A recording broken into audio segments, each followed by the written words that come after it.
ay sense ng Senado na payagan ng makabalik ng Pangulong Duterte. At inisa-isa ko rin ang mga katwiran kung bakit dapat siyang payagang umuwi na. Hindi yung house arrest, hindi, pauwiin mo siya dito sa ating bansa. So pinadideklara ko na para lang malaman ng ibig ko sabihin, mapagtalunan. Bakit ko ginawa yun? Sa Lunes, siguradong maipapile yun. Kung ito po maipile at aktuhan na, anong pwedeng maging akto ng Senado sa isang resolusyong gaya ng ihahain nyo, sir? Kaya gusto kong pag-usapan, kaya gusto kong pagtulungan ng Senado, na yung sense ng Senado, kung tutulungan nila, kung gusto kong mangyari, sa panig namin, gusto naming madeklara.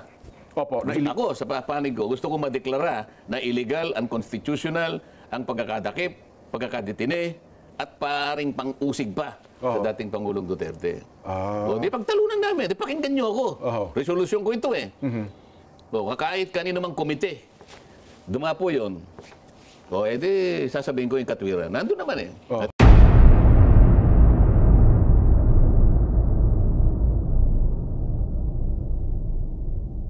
Meron tayong mapag-uusapan pa ukol sa mga bagay na yan. Napalitan ba, Nelson? Ano ba yung sinasabing PRRD Act? Ito daw po isang batas. Panukala. Panukala. Ito panukalang batas eh. Ni Senador Amy Marcos. Ito ay Senate Bill number 557. Ayan. Ano bang laman yan? Ito po ay panukala na gawing krimen ang isang, kung tawagan ay extraordinary rendition, na ang isang Pilipino ay itatransfer o dadalhin sa isang bansa. Isang foreign country na walang consent o pahintulot ng alinmang hukuman sa Pilipinas. Parang yung nangyari po kay dating Pangulong Rodrigo Duterte. Hindi nila sa dahig kahit wala namang pahintulot o hindi naman ipinagpaalam sa hukuman ng Pilipinas. Gagawin itong isang krimen. Pagka ginawa at ikaw ay napatunayan nagkasala, maaari kang makulong ng mula 6 hanggang 20 taon. Wala pa ba tayong batas tungkol dyan? Wala pa. Kasi nga, nadala si first time eh. Oo. Wala ba ng batas sana nagbabawal sa ganun? Sabihin, hindi, meron tayong batas pero hindi direktang ganyan ang sinasabi. Kaya pala. Halimbawa, talaga bang meron siyang hinihain na ganyan? Meron po. Kasi, kung titingnan mo, merong Republic Act 9851. Ang sinasabi, yan ay is about international crimes. Mga genocide and other high crimes, sabi niya. Lahat ng mapapatunayan na nagkasala ng krimen na binabanggit sa batas na ito ay uusigin dito sa ating bansa. Ang jurisdiction dito. So hindi mo na kailangan yun. Sapagkat magkakasala ka rin sa batas na yun eh. Hindi lang tinupad eh. Kaya nga tama naman yung ginawa nila na nagsimula sila sa investigasyon. Hindi ko naman alam kung tatapusin ba yun o hindi. Yun ang problema ng mga kumisa nag-iimbestiga eh. Mag-iimbestiga ka. Pagkatapos, bigla na lamang iaatras o bigla na lamang mawawala. Hindi naman nagpapaliwanag kung ano nangyari. Ayun na nga. Sa kamara ganun din. Kung minsan magtatanong ka, bakit tayo to? Sir, magtanong na lang po kayo sa taas. Puro ganun eh. Hindi nga, wala ba kayong paliliwanag? Baka naman sa Senado, Boss, tama na yung dalawang hearing. Pwede ba yun? Ako ang record ko, ang hiniring ko sa Congress. Deputy Speaker yun, tinapos ko yun. Kahit na sino pang makialam. Kahit Speaker pang makikialam, hindi ka makikialam. Tatapusin ko yan. Dapat ganun. Para yung tao maniwala, ganito ang pamamaraan. Hindi ko kinikriticize yung bill na yun. Bakit hindi ko pa nakita yun? Pero sinong mabe-benefit nung batas na yon? Mawalang galang na kanino man.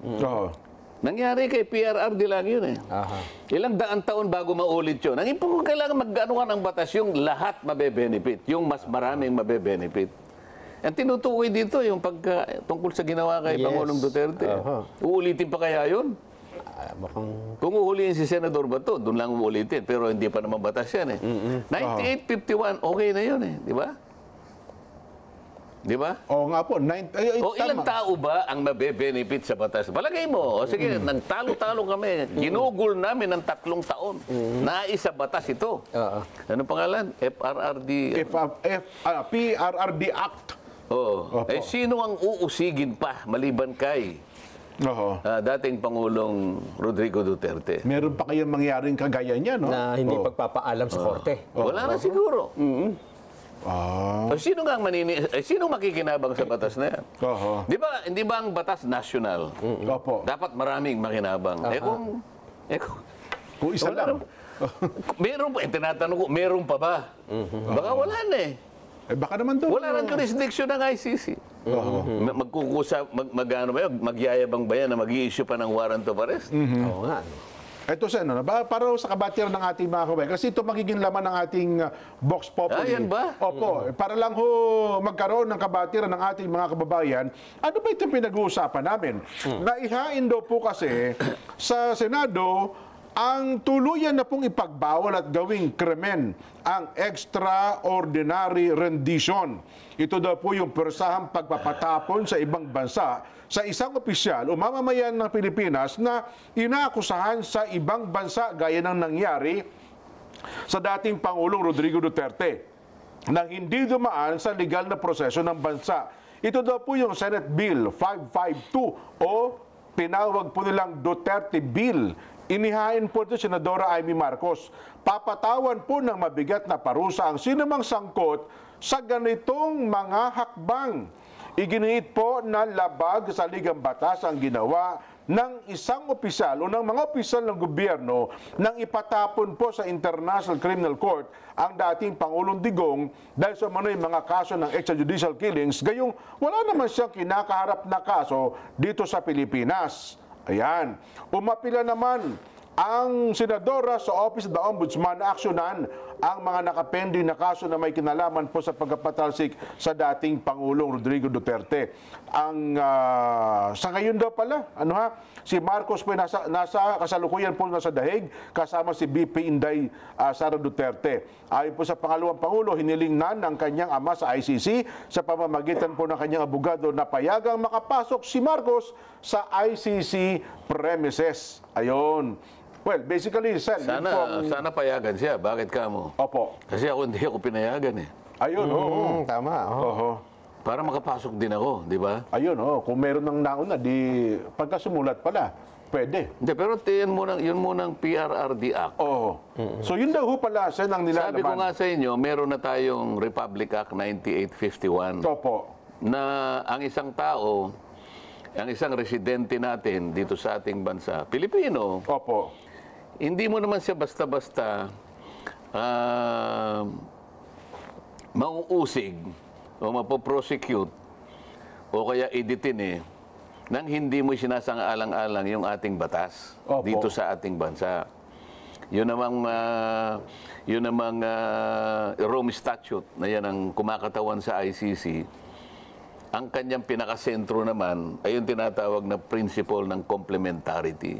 Okay. Ibig sabihin, inuuna muna yung karapatan ng isang national o estado na siya muna ang gumawa ng pang-uusig sa nakalabag ng ganitong klaseng krimen bago sila. Lalong-lalo na kung yung local domestic court ay willing and able na gumawa ng bagay na yan. Opo.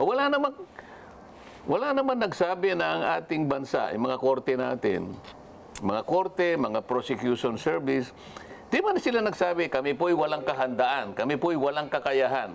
Ayaw po namin gumanap ng tungkulin namin na mang-usig po ng krimen na binabanggit po ng batas na ito. Wala namang sabi Wala pong ganun, Sen. Opo. Ang katotohanan ng bansa natin ay open, bukas, umiiral, nagpa-function lahat. Bakit mo dinala ron si Pangulong Duterte? Ako, meron din akong resolusyon, 2 Opo. Siguro sa Lunes, kasi sasabihin niyo pa lang po. Pinanalyze ko pa lang Opo. Kasi yung act na yan, okay lang. Kung meron pang susunod, sa loob ng 100 taon, Meron pang uhuliin, yun ang makikinabang dito sa batas na sino to. man, oo, Pero kung sino man ako, yan. yung aking yung dalawang resolusyon ko, magpinsang buo. Okay. Ang sabi ko dun sa isa, ideklara natin na yung detention at prosecution ni Pangulong Duterte ay illegal. So yun ang title nun. Ideklara natin na yung pagdidetine, panguusig ng International Criminal Court sa dating Pangulong Rodrigo Duterte ay illegal and unconstitutional. Yun ang una. At Sa resolution nito, Sen, resolution, hindi po ito panukalang batas, resolution po ito. Resolution. Opo. Oo. Kasi nga may batas na eh. Ayan, opo. 1951 eh. Bakit ba makikipagtalo pa ako ron? Nandun na yan. So, yun na nga po. Pangalawa, yung pisang buo niyan. Yung kapinsang buo niya ay sense ng Senado na payagan ng makabalik ng Pangulong Duterte. At inisa-isa ko rin ang mga katwiran kung bakit dapat siyang payagang umuwi na. Hindi yung house arrest, hindi, pauwiin mo siya dito sa ating bansa. So pinadideklara ko na para lang malaman ng ibig ko sabihin, mapagtalunan. Bakit ko ginawa yun? Sa Lunes, siguradong maipapile yun. Kung ito po'y maipile at aktuhan na, anong pwedeng maging akto ng Senado sa isang resolusyong gaya ng ihahain nyo, Sen? Kaya gusto kong pag-usapan, kaya gusto kong pagtulungan ng Senado, na yung sense ng Senado, kung tutulungan nila, kung gusto kong mangyari, sa panig namin, gusto naming madeklara. Ako, sa panig ko, gusto kong madeklara na illegal, unconstitutional, ang pagkakadakip, pagkakadetine, at paring pang-usig pa sa dating Pangulong Duterte. O, di pagtalunan namin, di pakinggan nyo ako. Resolusyon ko ito eh. O, kahit kanino mang komite, dumapo yun. O, edi, sasabihin ko yung katwiran. Nandun naman eh. At yung isa, yung kapinsang buo niya, ay yung sense ng Senado, na kailangan pabalikin ng Pangulong Duterte sa ating bansa. Ang tanong ko natin siguro dyan, kung paano napatunayan, nagsabi ng resolusyon ng Senado, inaprobahan. Oo nga, no? Di ba Senado mapaparusahan? ito eh. Senado ito eh, di ba? Tsaka na natin tingnan. Gusto ko lang ideklara. Okay. O kung nadeklara, di ibig sabihin, illegal halimbawa, constitutional. O di tsaka natin balikan yung Sino Yung bang mga nag-implement, Sino bang gumawa nito? Sino bang nag-implement nito? Para maayos natin. Di ba? Kasi yun ang worry ng iba. Baka pag natuklasan yun, si Jack may naguto doon. Kasi meron namang, di ba merong meron ng naunang pagdinig dyan. Wala yatang ending eh. Wala nga po, hindi natapos kasi nag-eleksyon na, Sen. Kaya nga, tapos na yung election. Parang walang gumagalaw eh. Para sa ganun, gusto kong itahi yun. Nasaan ba yung una?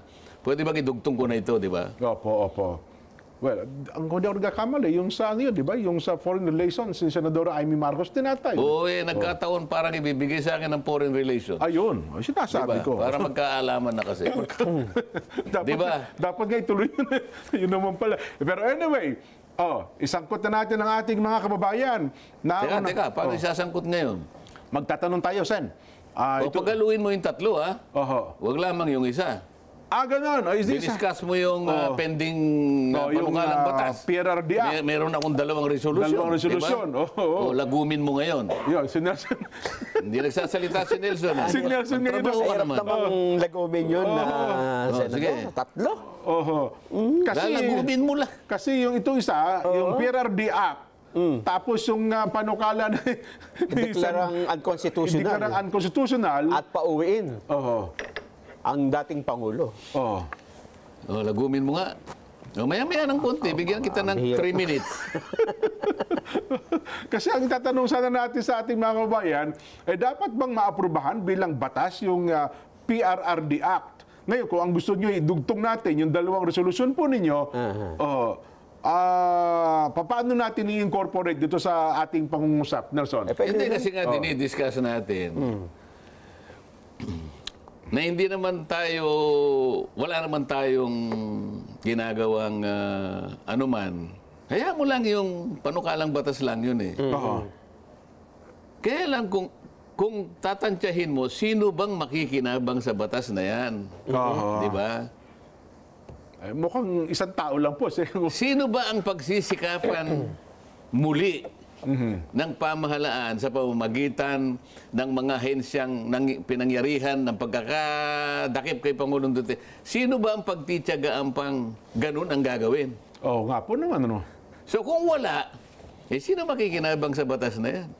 Wala din kasi... So 1 in 100 years ka mo na lang. Halimbawa, in 100 years, mayroon na namang gano'n. Hindi natin alam kung ano yun. Yung doon pa lang makikinabang. Sa ngayon, halimbawa, batas na ngayon. Opo. Oo. Hindi makikinabang lang si Senator Bato. Kasi hindi na pakikinabangan ni dating Pangulong Duterte yun eh. Hindi na nga eh. Nandun na nga eh. So, ipagalimbawa natin. Naging batas ngayon, pinirmahan. Kani-kanina lang ni Pangulong Marcos sa halimbawa. Halimbawa, Hindi pa natutuyo yung yung tinta. Pinapa-aresto si Bato ngayon. Kinabukasan ngayon. Oo, gano. Galing ng Hong Kong. O hinuli. Diyan lang makikinabang si Senator Bato. Sino pa? Mukhang wala na nga akong Wala maisip. ka nga. Sino pang pagtityagaan? Sino pang gagawa ng war on drugs? Sino bang matapang ngayon na lalabanan niya ang droga? Sapagkat siguro wala nang gagawa sa takot ng lahat ng gagawa ng mabuti, gagawin na aayusin para makinabang ang taong bayan. Pagkatapos mong gawin pala ito, ikukulong ka lang. Sino gagawa pa nun? Wala. Pagkatapos ang termino niya, target pala siya ng Kaya ganyan. nga, so sino ngayon ang makikinabang sa batas na yan? Di wala. Hindi ko naman kinikriticize. Kaya lang ang sinasabi ko, kung i-declare lang natin na ang constitution na illegal ang pagkakatakip ng dating Pangulo, baka merong makinabang. At lalong maraming makikinabang. Di ba? Nga. Wala nang mag-iisip niyan. Lahat ngayon ay siguro mag-iisip ng 2 beses muna bago niya gawin Bago niya kung halimbawa may So preventive ngayon ito. Nako, Nason, okay na tayo? May 3 minutes ka na. 5 minutes yun eh. Napakahirap pagsama-sama. Ang haba. So sabihin mo, alin po ang gusto nyo sa 3? Mo na lang. Ayan. Nga, no? ABC tayo. ABC. Ito po, aprobahan yung PRRD Act. B, yung deklararang Alin ba yung, ano ba yung dapat na bigyan ng atensyon? Ganun na hindi pipili. Ano ba ang dapat na bigyan ng atensyon ng Senado? Alin ang dapat na bigyan ng pangunahing atensyon? Pangunahing atensyon ng Senado. Yung panukalang batas na ganito? Yan. O yung 2 resolusyon na ganito? Yan. Wala naman yan eh. A or B? A, alin ang dapat na bigyan ng atensyon ng Senado. Yan. Ito pong PRRD Act, kasi yung title niya, nakadugtong ang PRRD Act, o yung 2 resolusyon na sendante na una, ideklarang Na magpinsang buo ka mo. unconstitutional yung pagkakahuli sa dating Pangulong Duterte. At pabalikin na siya rito. At siya po naman ipabalikin na sa Bilang yun Pilipinas. ang tayo ng Senado. Yan. Oh. Kayo po, A or B. Yeah. May paraan po tayo ng pagsagot. I-compose na lang dyan sa atin sa production. May paraan tayo ng pagsagot sa atin pong Vox Populi. Una, ang...